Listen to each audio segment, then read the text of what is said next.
Var. Bak şu taşlı yol bisiklet oluyor senin. Karşıya derken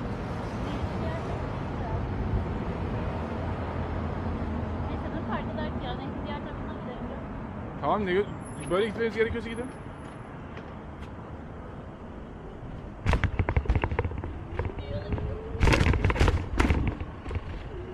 Buradan götürüyor. Burası ama bence bisiklete kapalı ya. Savuf girilebilir mi demek? O zaman gir.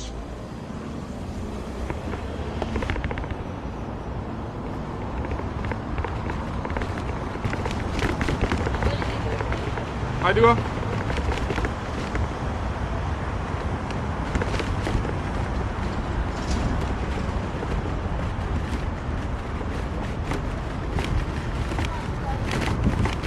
Ha?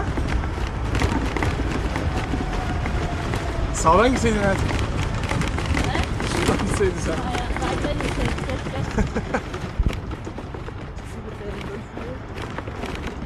Ah be asfaltın sonunda. Oh. Nice. Dön bakalım.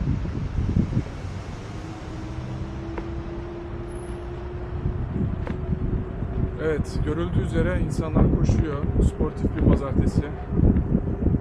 Gencinden yaşlısına herkes koşuyor. Sen nehrin kıyısındayız. Versailles Sarayı'nı görüyorum şu an.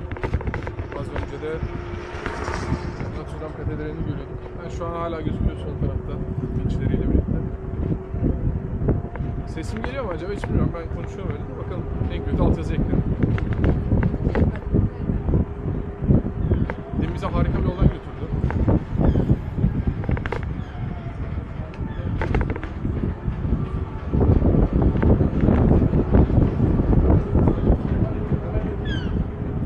Sanırım bisiklete binmek kararı verdiğimiz en iyi karar oldu.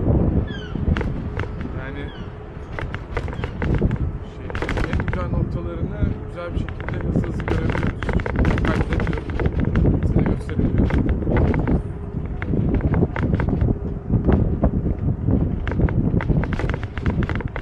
Birisi tatlılığıyla önünde seyrediyor.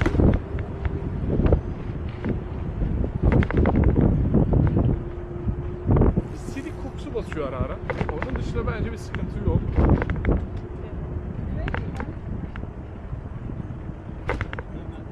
iyi ya. Çok güzel bu arada. Yol çok güzelmiş. Evet. Şey yapmış ya da ayırmış olmaları da bayağı bir şey.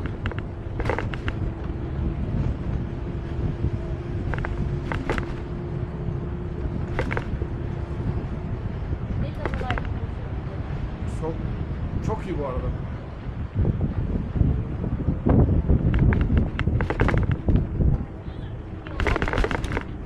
Ha? olan da. Çok iyi olan ne mi? Ne güzel hayatım, sportif insanlar işte bütün gün oturup bir şey var. Koşan var. Ne? Çok koşan var. Ne güzel işte kültür oturmuş bir kere. Spor kültürü var. İçme suyumuz var. Biz burada tırmanma rampasına tırmanıyoruz. Güzel rampa yapmışlar Evet. orada çünkü. Ve Eyfel'i gördük birazcık. Aa, Ucundan tepesi gözüktü. neler neler.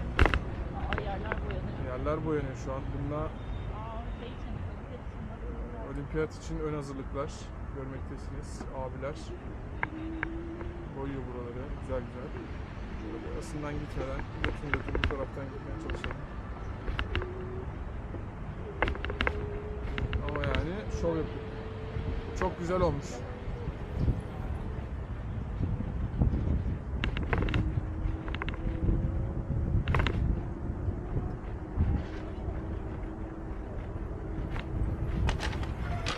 Hangi güvenlik? Oğlum sen uçabiliyor musun sana?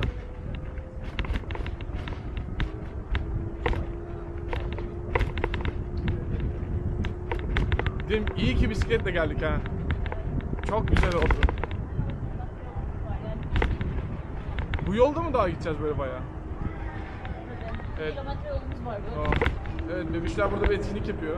Sınıfı getirmişler herhalde.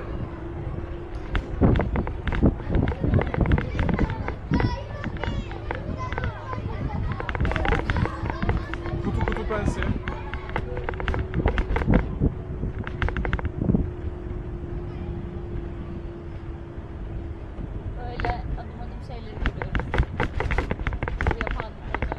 Tabii tabii.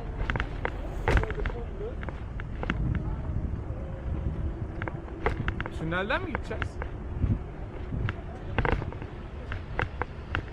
Tünele giriyoruz şimdi. Bakalım nasıl bir değişiklik olacak.